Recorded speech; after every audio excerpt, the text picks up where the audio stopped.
the New Testament does say at the end there will be like an ingathering that the Jews or a lot of them are going to turn back to God. So in one sense, all what's happening there, it's part of God's plan.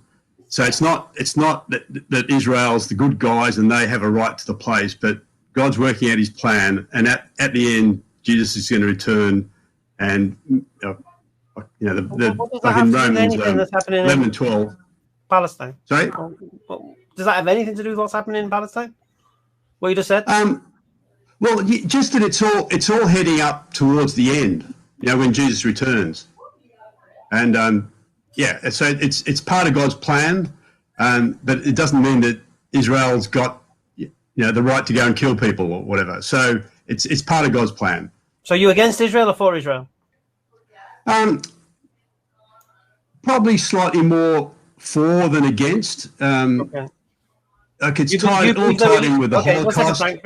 Frank, do you believe they're breaking international law? Probably in some respects they are. No, probably, mate. It's not probably, and there's no opinions, and it's not whims and desires. They are breaking international law. Yeah, they're illegally occupying Jerusalem. And they're illegally occupying and building settlements in the West Bank according to international law. They are international criminals, without shadow of a doubt. So the idea that you can support someone who breaks international law with impunity says a lot about you, Frank. Why did what's his name, Malik, go and build a couple of mosques on top of the Temple Mount? Yeah, that's where all the problem comes from. Frank, you just ignored everything I just said to you. They're international criminals according to international law, and they break it with impunity. And you support them. I'm not strongly supporting them. You did. You said you're more for them. You're more for an illegal state occupying a people, breaking international law, committing war crimes, and you support them. Shame on you, mate. Anyway, carry on. They also were given a mandate to be there in the land of Palestine. So the whole international law thing. Frank. However they got there, I know the history. I know the whole history. I know all about the Balfour Declaration. I know all about what happened after the war. I know all about what happened at King David's Hotel. I know all about the Sturm Gang. I know all about the terrorism attack on British soldiers. I know all about it, mate. Yeah? But what I'm saying to you right now, today, they are international criminals, breaking international law, committing war crimes, and you support it. It's a disgrace. I'm telling you, Frank, it's a disgrace. How anybody can sit there saying they support international criminals. Let Frank come in there, Hamza. Let Frank come in there. Go on then, Frank. What have you got to say, Frank? No, they have some right to defend themselves. And it is not come about... Frank. What do you mean they have right to defend themselves? They're breaking international law through illegal occupation. The Palestinians have a right to defend themselves because they're the ones having the crime committed against them. So I'm shocked as you think Israel are defending themselves by committing international crimes, and the ones who are victims of the crime, they're seen as the aggressor. Hamza, how many rockets have been fired from Gaza into... Listen, here's the problem, Frank. All you care about is Hamas retaliating with rockets. Now, here's a question I want you to ask. What are they retaliating against? What is this all about? Why was the protest at Al-Aqsa Mosque? Why was the protest? What was it about? What's happening in East Jerusalem and the illegal evictions? What's happening there? You seem to ignore all that. You're like a man who watched a mugging victim take revenge on the person who mugged him. Forget his house was burgled. Forget his car was stolen. Forget he was beaten to a pulp. You're going to ostracize him for punching the mugger back. That's your stance, mate. Because you're looking at the retaliation, but what is the retaliation in? You don't retaliate for nothing. Yeah? You retaliate after provocation. You retaliate after some injustice has been committed upon you. So you have to follow the trail back. So yes, Hamas firing rockets. Why? Because Israel was shooting protesters. Why were they protesting? Because people are being evicted illegally from their homes. Why? Because Israel are international criminals, committed international crimes, And the most powerful country in the you Middle are East, totally and the one-eyed. most powerful country in the Middle East Both is sides being are committing supported crimes. by the most powerful country in the world to kill men, women, and children with impunity, and to occupy and take their land with impunity. Yeah, and you support it. I say it one more time, mate. You're a disgrace. Hamza, let Frank come in there. Frank, Frank, I'm going to give you Frank. Just 1 second. I'll let you come back to what Hamza said. I'd like nobody to interrupt Frank. Let Frank get out what he wants to say, and then I'll just ask you a quick question, Frank, because we've got other guests that want to come on. So please go ahead, Frank. Well, all I'm saying is, I think, but this is all God's plan. It's heading towards the end. Like, both sides are committing crimes.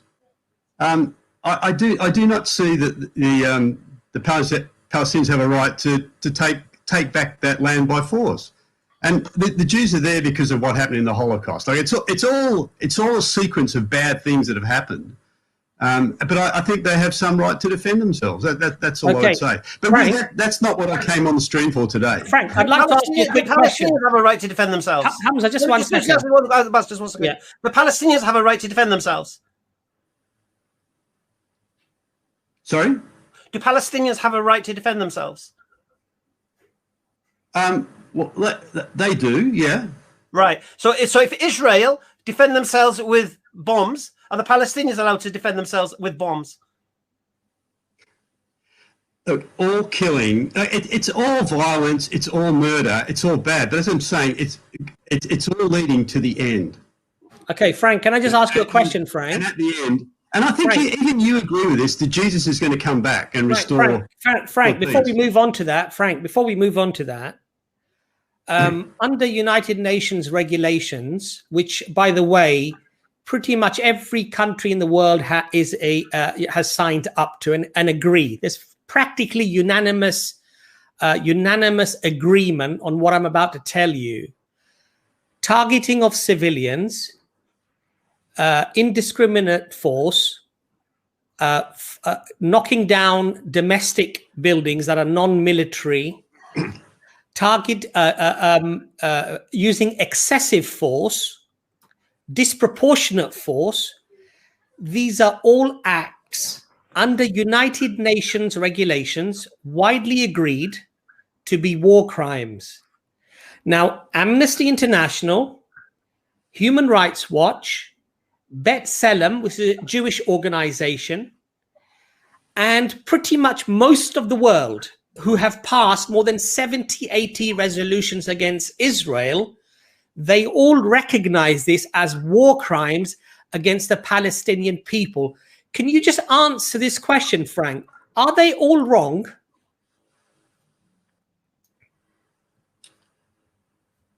There are war crimes being committed. I agree with that. So I asked you if they were all wrong, Frank. I asked you, are they wrong or are they right in condemning Israel as conducting war crimes against the Palestinian people?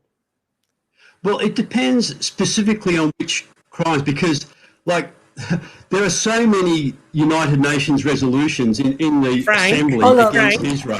Hold on, please. One second. There's so many laws that they're breaking. One second, Hamza, please. 1 second. Frank, I listed about 5 or 6 criterion that are widely, and when I say widely, almost unanimously agreed by pretty much every country in the world. And this is recognized by pretty much every NGO out there, that these constitute war crimes, and Israel is conducting these very things that are considered to be war crimes. Now, my question to you, Frank, was, are they all wrong? Simple question, Frank. No, they're correct. There are war crimes being committed. So how can you support that, Frank? How can you say that I support that? Because at the same time, there are countries which are committed to the obliteration of Israel.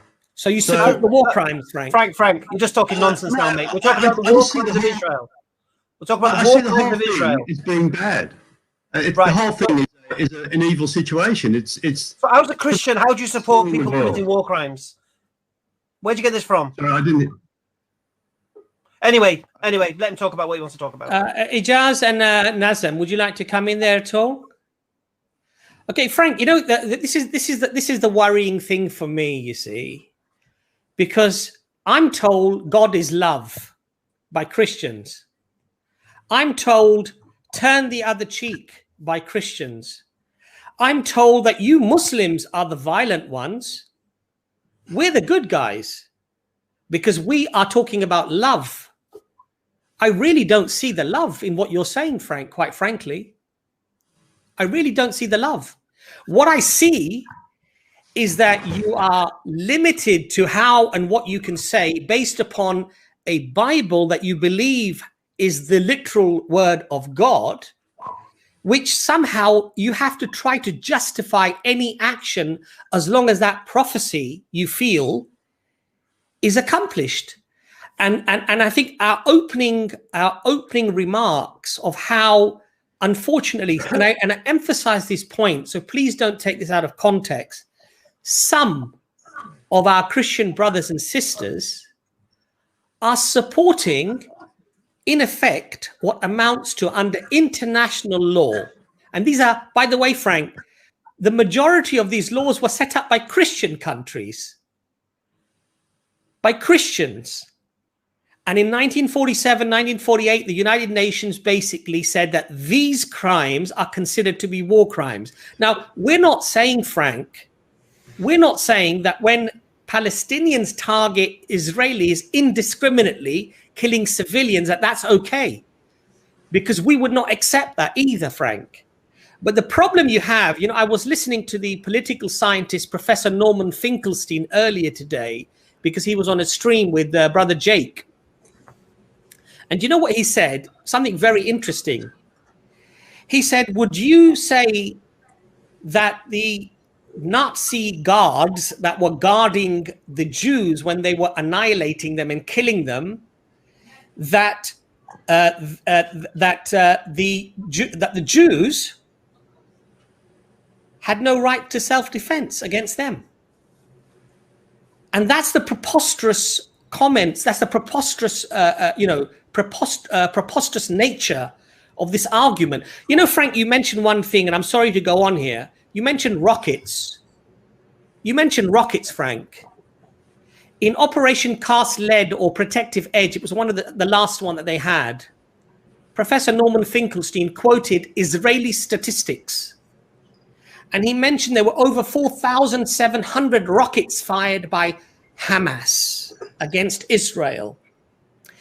Some 700 were knocked out by the Iron Dome.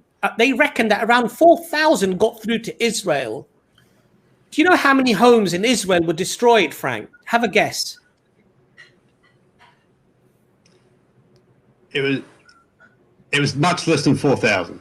It was one. One home got destroyed in Israel. Do you know how many homes Israel destroyed as a consequence, Frank? Have a guess, Frank. It would have been thousands. 18,000, Frank. 18,000.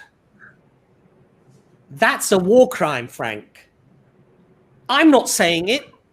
The United Nations are saying it. Human Rights Watch are saying it. Amnesty International are saying it. Pretty much every nation in the world that's passed these laws and has agreed and signed up to these laws are saying it.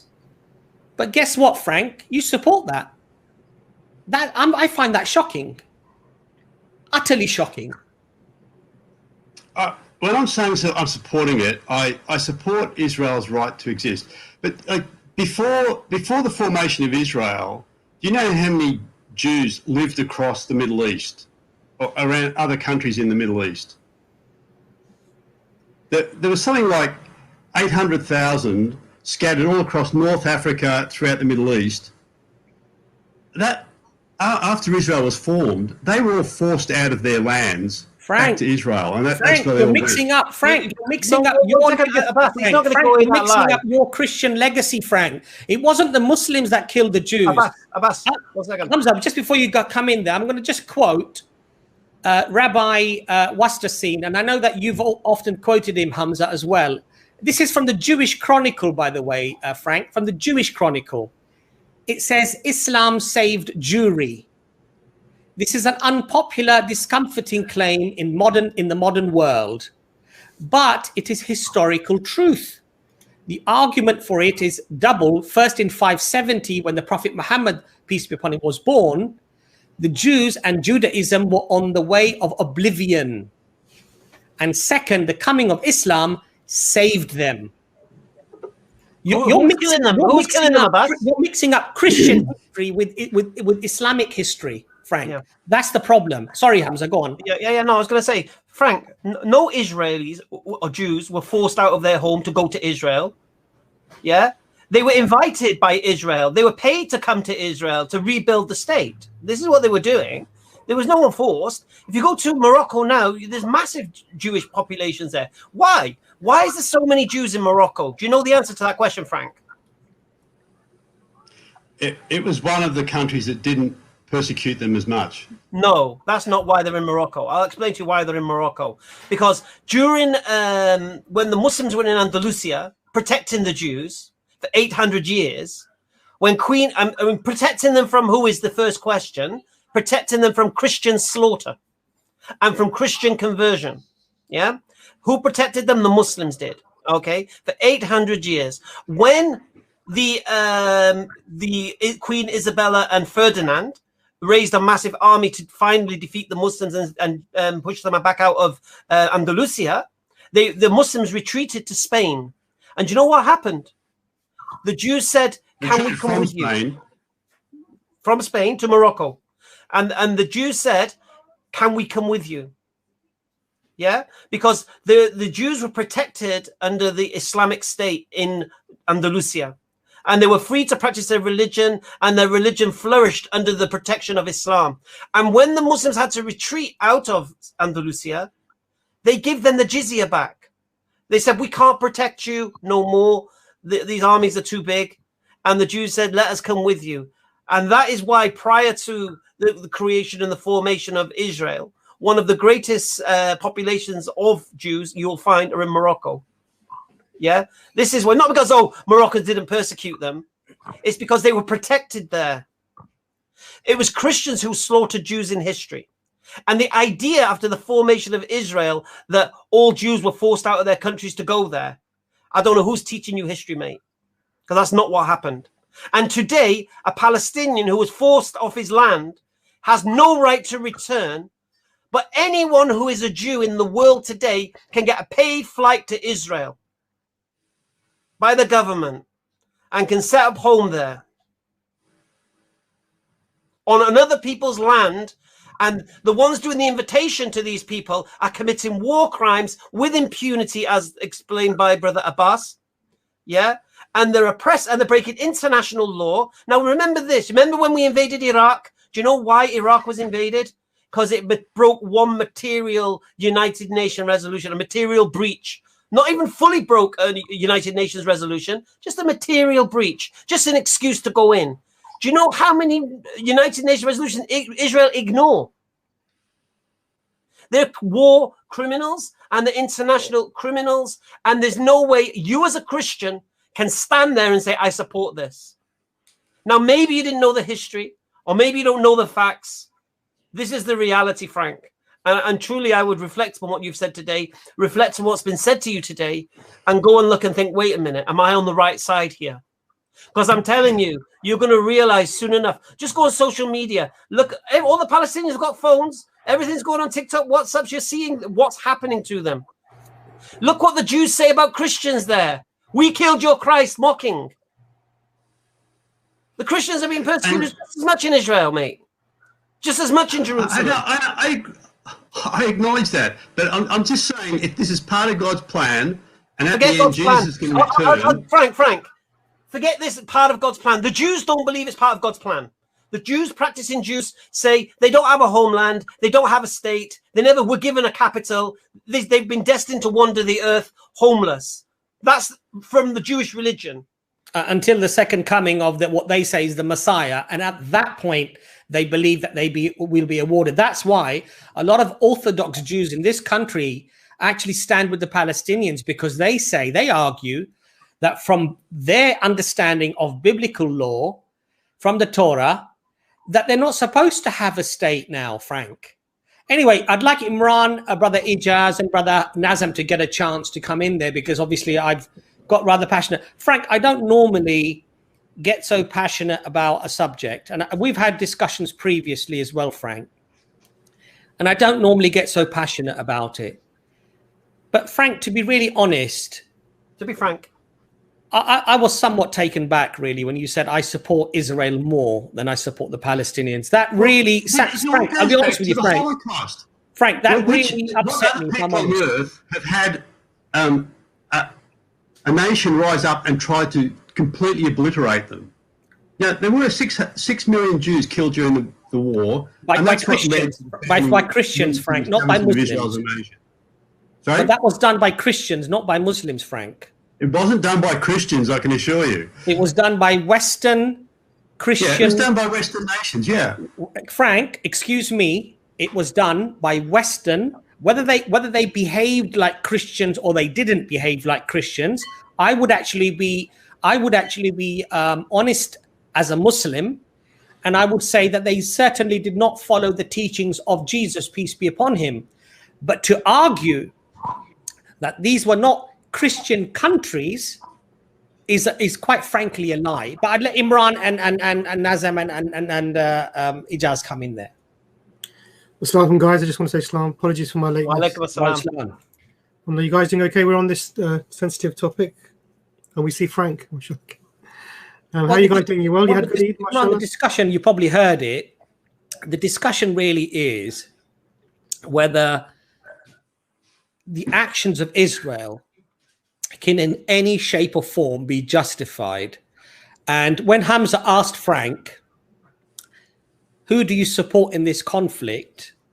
I must say that I was flabbergasted when he said, I support Israel more than I support the Palestinians. I was shocked with that. So sorry, Imran, please do come in there. I mean, to be honest with you, I'm not shocked with that. I mean, the idea that Christians want the return of Christ, and they believe that the only way this can happen is the re-establishment of Israel and the rebuilding of the third temple. And it doesn't matter. And there are many. I mean, most Zionists are Christians, American Christians, and they're trying to bring this about by hook or by crook. And it doesn't matter who dies in the process, because ultimately there is justice in the end. So in Islam, we have this concept that the ends never justify the means, and this is the opposite. What Frank is essentially saying is, because there is a good outcome, i.e. the return of Christ, do whatever it takes. Kill as many people as it takes to remove them. No, I don't agree with that. I'm just giving you the narrative. Frank, I'm giving you the narrative. So this is the idea. And this is why you would blindly support the Israelis. I don't blindly support them.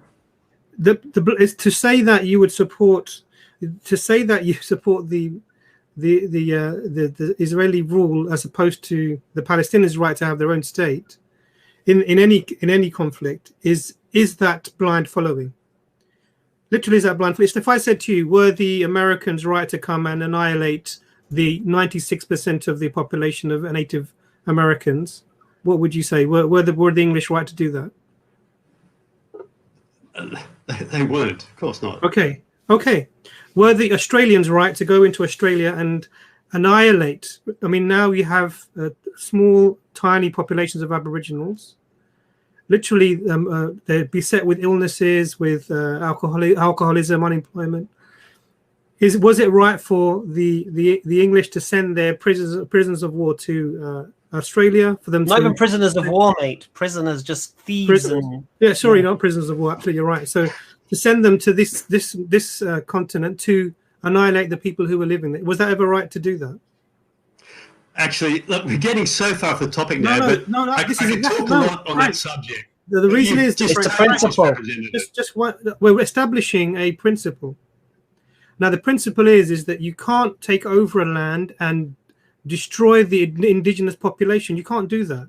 It's morally incorrect. Now, for me, and I've said this before, and I'll say it again, if the Israelis had set up their state, even if it was one state, but they said, look, we're going to rule, but you guys can do your religious stuff and practice, and we won't persecute you, and fairness and I would have no problem with that personally. If everyone was being treated fairly, that's no problem.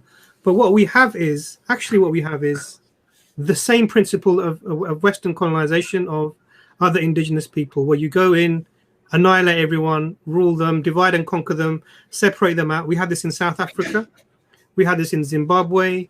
We had this in India. We had this in Australia. Wherever you go, you see the same pattern being done.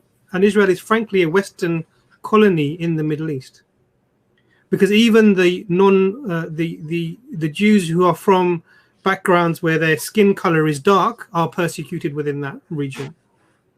We had this with the African Jews who went into Israel, and then their women were given medications to prevent them becoming fertile. I mean, this is recorded. You can look it up and find, because this didn't happen to Muslims, so it's recorded accurately. Now, your blind following is based on an assumption that God gave this land to the Israelites and didn't take it back. Now, have you read Jeremiah 17? I've read it. So what does it say? I can't remember it offhand, but I've certainly read it sometime. What does it say in Jeremiah 17:4?